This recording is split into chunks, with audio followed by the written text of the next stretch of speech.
염천, 마경덕, 상기슭, 콩밭 밭고랑 열무, 바짝 약이 올랐다.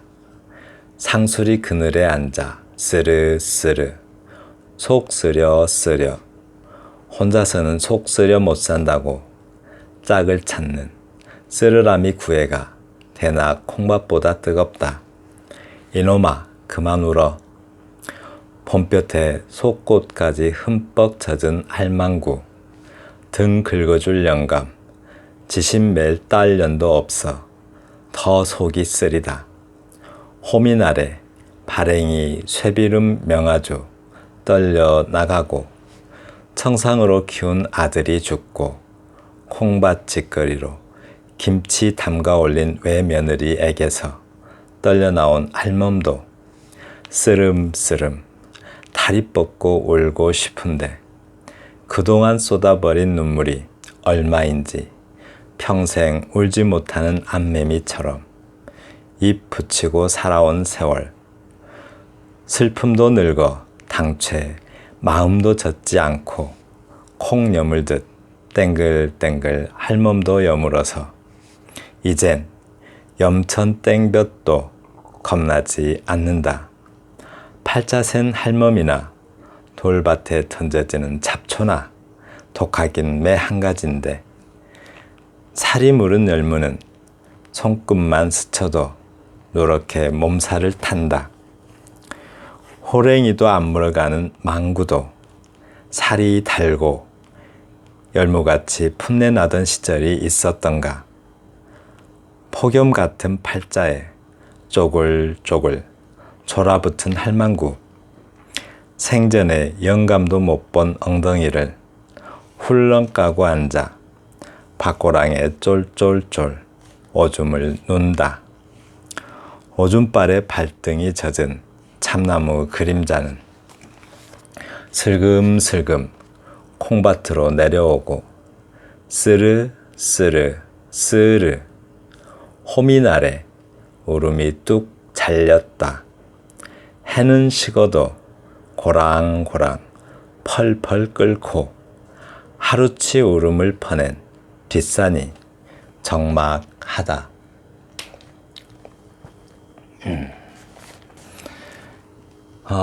오늘은 이번 영상에서는 모든 대상 안에서 몸성을 꺼내는 연습을 하라. 연습이 중요합니다. 몸성도 꺼내려면 자꾸 연습을 해야 되겠죠. 이 12장 전체가 그냥 생체성과 연습입니다. 생체성과 몸성, 그 생체성과 몸성의 연습입니다. 그러면 시를 살펴보겠습니다. 염천 마경덕 시인의 시입니다. 그 고향이 전라남도 여수인가 봐요. 여수 정말 좋은 도시죠. 특히 그 돌산도가 있고 오동도가 있고, 돌산도 그 갓김치로 유명하죠. 그런데 거기 갓김치만 유명한 게 아니라 열무김치도 유명하대요. 그런데 이제 이 전체적인 내용을 보니까 그 매미의 울음소리를 통해서 그 어떤 평생을 청상과부로 살다가 늙은 어떤 노파의 서러움, 그걸 표현한 듯해요. 염천이라는 게 원래 불꽃 염자에다가 하늘천자죠. 그러니까 남쪽 하늘을 가리켜서 불꽃의 하늘이다. 굉장히 더운 날씨를 비유적으로 표현한 날입니다. 그래서 염천 땡볕이라고 많이 하죠. 산기슭 콩밭, 이 부분 이렇게 자꾸 표현해 보세요. 이렇게 과감하게 표현하기가 쉽지가 않아요. 이렇게 우리는 보통 그렇죠. 산기슭 아래 콩밭, 밭고랑에 열무는 이렇게 막 뭘 넣잖아요. 근데 과감하게 군더더기 다 잘라버리고 산기슭 콩밭, 밭고랑 열무 이렇게 표현을 했죠. 이런 거 자꾸 연습해 봐야 돼요. 우리는 산기슭 아래, 아래라는 말 꼭 넣어야 되고, 또 콩밭에 박고랑의 박고랑 그곳의 열무는 이런 식으로 자꾸 이렇게 달잖아요. 다 빼버리고 명사만 쭉쭉쭉 나열해 가지고 이렇게 표현하는 것, 이런 것도 연습을 해봐야 됩니다. 이렇게 연습하지 않으면 잘 안 나와요. 바짝 약이 올랐다. 이 약이 올랐다라고 말하는 거, 이걸 자꾸 그 의인법으로 보지 마시고 그냥 열무를 사람과 같은 급으로 이렇게 보라는 거죠. 그냥 열무예요. 열무가 그냥 약이 올랐다 이렇게 표현하셔야 돼요. 그냥 사람의 마음이 반영되는 거지만 자꾸 그걸 의인법으로 보지 마시고 열무 자체가 어떤 생체, 어떤 사람과 같이 어떤 생명성을 가지고 있다라고 생각하시면 되겠습니다. 네, 열무가 사실은 화자가 시기하는 거죠. 네, 화자가 시기하는 건데 마치 열무에다가 그 감정을 이렇게 반영해서 표현하고 있습니다. 상수리 그늘에 앉아 쓰르쓰르, 상수리 그늘 하고 있는데요. 식물 읽어주는 시인 유튜브에 가시면 거기서 도토리 뭐 육형제 하고 이렇게 쳐보시면, 아니면 뭐 상수리 치셔도 나올 거예요. 그러니까 도토리의 종류가 6가지가 있는데 뭐 굴참나무, 갈참나무, 졸참나무, 신갈나무, 떡갈나무, 상수리나무 이렇게 있어요. 그게 6가지의 도토리가 다 참나무죠. 그런데 이제 거기서 가장 그 잎이 손바닥 전체보다 더 큰 거, 그거를 이제 주로 떡갈나무, 가장 큰 게 떡갈나무고 그보다 살짝 작아요. 비슷해서 잘 구별 안 되는데 그게 신갈나무입니다. 그리고 굴참나무는 아마 그 강원도에서 좀 많을 것 같아요. 껍질이 굉장히 두껍고 그런 참나무인데 그걸 굴참나무라고 합니다. 그리고 갈참나무, 졸참나무는 열매가 가장 작고요. 상수리나무가 이제 그죠? 상수리, 묵 중에서 상수리가 원래 그 수라상에 올라가는 도토리를 상수리라고 그래요. 그래서 상수리로 묵을 만들어서 임금님 수라상에다 올렸다고 해요. 그래서 상수리 나무라고 합니다. 묵 중에서, 도토리 묵 중에서 가장 질이 좋고 맛이 좋은 그 참나무가 상수리 나무입니다. 네, 한번 저희 식물 읽어주는 시인 유튜브에서 그 돋보기에다 넣고 한 번씩 찾아보세요. 네, 잘 설명되어 있을 거예요. 쓰르쓰르 속쓰려 속쓰려, 이게 여름에 이 매미 울음소리죠. 쓰르쓰르. 그러니까 쓰르라미 매미가 있는데 원래 쓰름매미예요. 매미. 그래서 시를 쓰는 사람들은 곤충, 식물, 뭐 새, 물고기 이름 참 많이 알아야 돼요. 네, 참 많이 알면 좋습니다. 많이 유리하고. 네, 근데 여기서 쓰름매미, 매미는 여러 가지가 있는데 한 몇 가지만 알아두시면, 우선 말매미가 있죠. 가장 시끄럽게 에 하고 오는 거, 그게 말매미고, 그 다음에 또 그 말매미보다는 좀 가는 목소리에 찌 하고 오는 게 있어요. 그걸 유지매미라고 그래요. 유지매미. 쓰름매미는 이렇게 스릅 스릅 이렇게 울어요. 저기 저 전라도 쪽에서는 쓰름매미 울음소리를 새알 새알 이렇게 말하더라고요. 그리고 또 참매미는 왱왱왱왱왱 이렇게 오는 게 참매미예요. 그리고 이제 최근에는 골치 아픈 매미가 한 가지 있죠. 주로 풀에서 많이 서식하는데, 풀잎 같은 데서 풀을 이렇게 다 풀잎을 뜯어먹고 병충해 옮기고 하는 게 꽃매미라고 있어요. 아주 작아요. 손가락 마디보다 좀 그것만 하겠네요. 손가락 마디 하나만. 그런데 아주 생긴 건 이쁘게 생겼는데 아주 골치 아픈 유해식물입니다. 네, 그 쓰름매미의 울음소리가 이 청산과부로 산 할머니의 귀에는 이렇게 속쓰려 속쓰려 하고 오는 것처럼 들린다고 합니다. 네. 그래서 혼자서는 속쓰려 못 산다고, 할머니는 혼자서 살았죠. 네. 할머니는 혼자서 살았는데 속 쓰려 못 산다고. 이 못 산다 할 때 좀 봐주세요. 못과 산다를 붙였었죠. 못과 산다를 띄었으면 살 수 없다라는 뜻이 되고, 못 산다 이렇게 붙여서 쓰면 살긴 사는데 잘 살지 못한다라는 뜻입니다. 이 붙여 쓴 것과 띄어 쓴 것 구별하셔서 써야 돼요. 그리고 짝을 찾는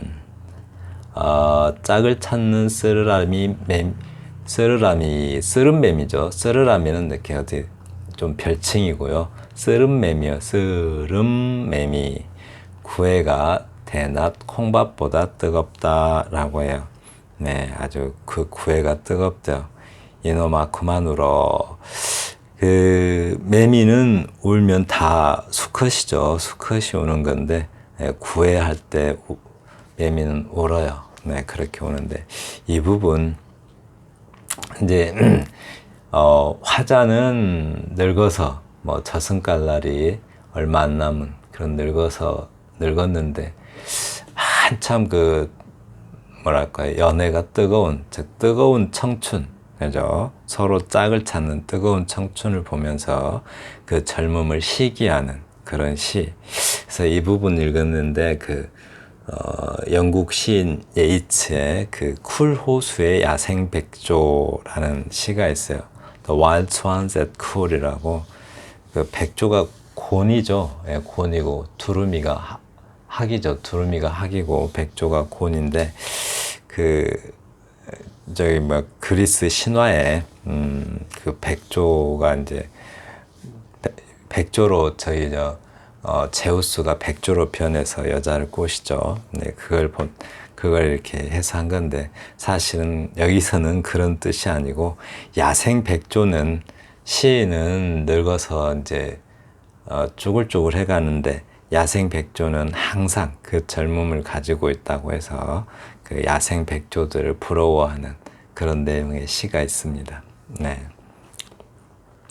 그래서 그만 울어라 봄볕에 속고까지 흠뻑 젖은 할망구. 네, 불볕에 속고까지 흠뻑 젖은 할망구라고 했어요. 등 긁어줄 영감, 지실멜 딸년도. 그러니까 등 긁어줄 영감도 하지 않고 살짝 이렇게 읽는 사람을 이렇게 뭔가 이렇게 불편한 느낌을 줬죠. 그리고 지실멜 딸년도 이런 표현법 한 번씩 써보세요. 써봐야 돼요. 안 써보면 버릇대로 쓰게 됩니다. 이런 식으로 한 번씩 써봐야 돼요.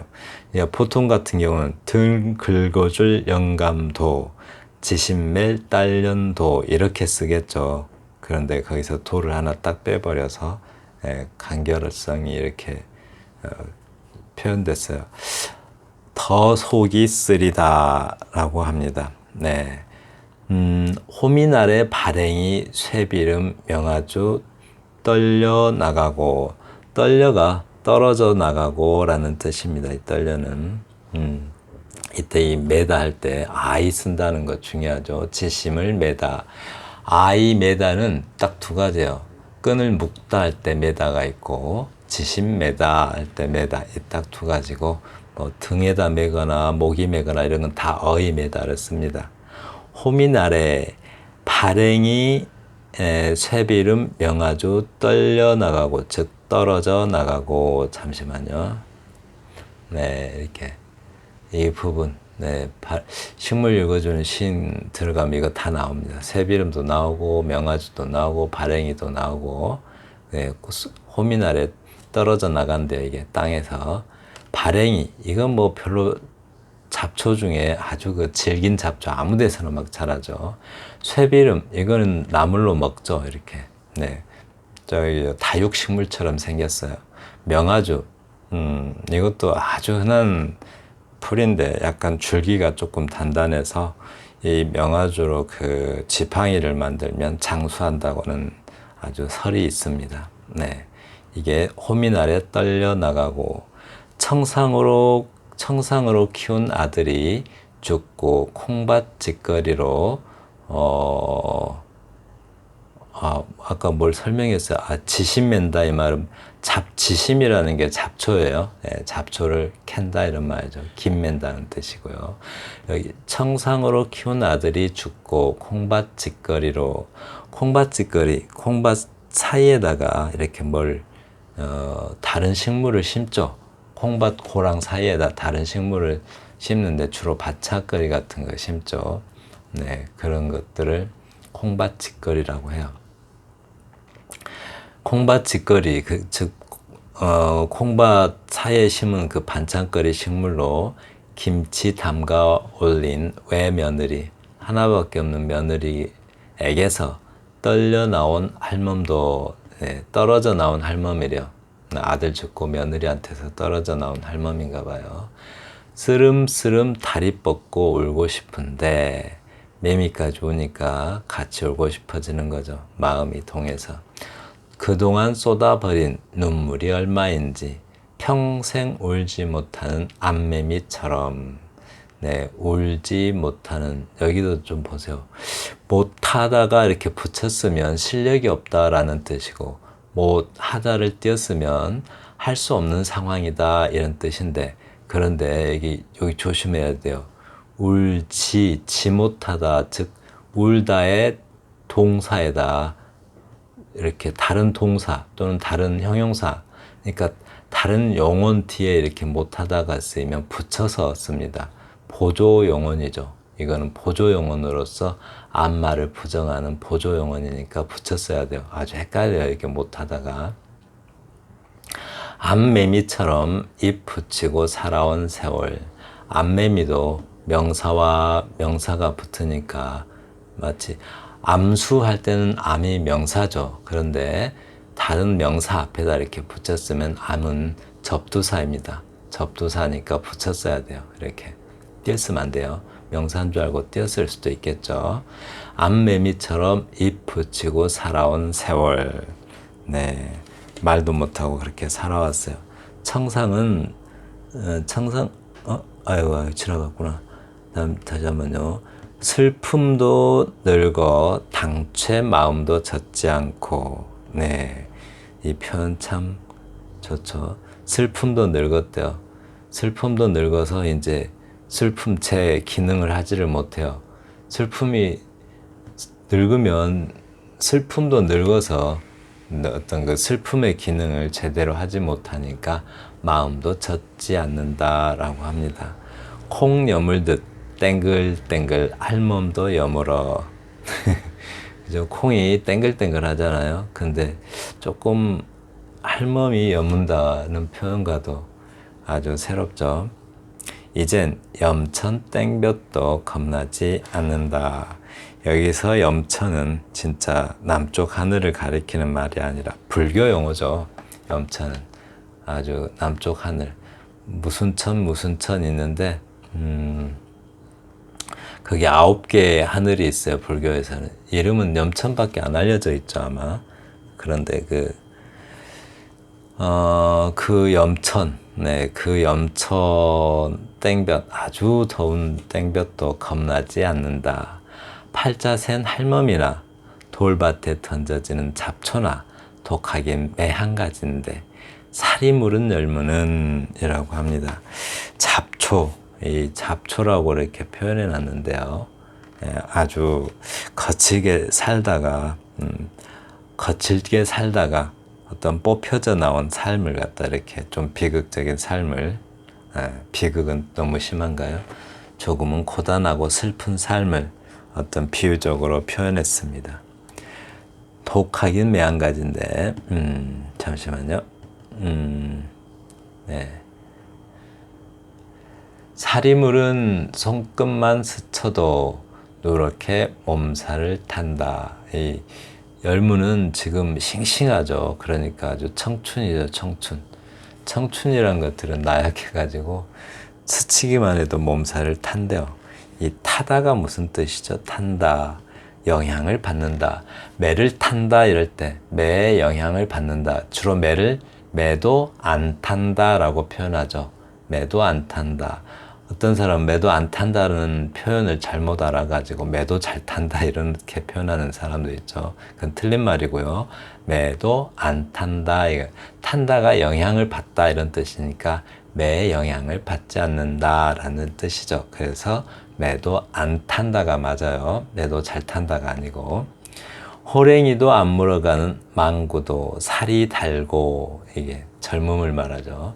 열무같이 풋내나던 시절이 있었던가, 그런 젊음이 있었던가 하고, 예, 회고합니다. 열무같이 풋내나던 시절이었던가. 이 시인이 여수가 고향이었으면 아마도 돌산도하고 좀 많은 추억이 있지 않을까 싶어요. 시의 내용상. 네. 그래서 풋내 나던 시절이 있었던가, 자기한테는 그런 일이 꼭 없었던 것 같기만 하고 그런가 봐요. 폭염 같은 팔자에, 이 팔자 운명이죠. 운명, 원래 사주팔자의 줄임말이 팔자라고 하죠. 원래는 사주팔자인데 사주 떼고 팔자만 쓰죠. 원래 처음에 가지고 태어났다는 그 사주팔자인데 운명 정도 되겠죠. 네, 운명. 쪼글쪼글 졸아붙은 할망구, 생전에 영감도 못 본 엉덩이를 훌렁 까고 앉아 밭고랑에 쫄쫄쫄 오줌을 눈다. 이제 늙어서 아까 슬픔도 제 기능을 못한다고 했잖아요. 이번에는 늙어서 부끄러움도 제 기능을 못한다고 합니다. 네. 그래서 오줌발에 발등이 젖은 참나무, 이 발등, 이게 이제 몸성이라고 하죠. 참나무가 마치 사람처럼, 이거는 의인화가 아니니까 진짜 참나무라고 생각하시고, 네, 참나무도 사람과 같은 등급으로 보시면 이게 참나무의 발등이죠. 네, 그래서 참나무 밑둥에 있는 그런 발등. 네, 참나무 그림자는 슬금슬금 콩밭으로 내려오고 쓰르쓰르쓰르, 쓰름쓰름쓰름이죠. 근데 여기서는 쓰르쓰르쓰르라고 표현하고 있어요. 원래 의성어는 쓰름쓰름이 맞습니다. 쓰름쓰름. 근데 여기서 왜 쓰르쓰르라고 했을까요? 쓰르쓰르쓰르 이렇게. 아마 그 쓰려쓰려와 가깝게 하려고 미음을 뺀 것 같습니다. 나는 속쓰려 속쓰려 이렇게. 네. 그 쓰려 네, 그래서 쓰르쓰르라고 표현한 것 같아요. 호미 날에 울음이 뚝 잘렸다. 호미 한번 탁 치니까 매미가 갑자기 안 울어요. 네, 뭐가 됐어요? 우는 시간이 지난 거죠. 네, 매미 우는 시간이 지나서. 네, 해는 식어도 고랑고랑 펄펄 끓고. 네, 해는 이제 해걸음이라고 그러죠. 해가 지는 시간을 해름 또는 뭐 해걸음 이렇게 말하죠. 그래서 해는 식었는데 그래도 벌거쳐 여름 서쪽에 있는 하늘이라는 건 고랑고랑 낮에 펄펄 끓는데요. 고랑은 낮에 해가 데펴놨기 때문에 뜨겁겠죠. 하루치 울음을 퍼낸 뒷산이 적막하다. 매미가 안 우니까 네, 울음을 퍼냈다고요. 하루치 울음을 퍼낸 이 하루치 울음 참 표현 좋죠. 이렇게 하루치, 하루에 해당되는 양의 울음을 퍼낸 뒷산이, 그 매미의 울음은 뒷산이 퍼낸 울음이래요. 네, 그래서 적막하다고 합니다. 네, 이게 매미의 울음, 이렇게 여기서도 보시면 울음, 매미의 울음이 있었고, 아까도 또 뭐죠? 오줌발, 오줌발은 정말 발등, 참나무가 이렇게 발등이 있다고 한다든가, 또 뭐 저 위에서 이렇게 마치 사물이 우리 인간이 가지고 있는 어떤 신체 부분들을 다 가지고 있는 것처럼 그렇게 표현을 했어요. 그러니까 사물들을 사람과 어떤 같은 감정 또는 같은 신체 구조를 가지고 있는 것처럼 표현한 것이지, 그것을 의인법으로 보지는 말라고 이 저자는 말합니다. 네, 지금까지 염천 마경덕 시인의 시를 함께 감상해 보았습니다. 감사합니다.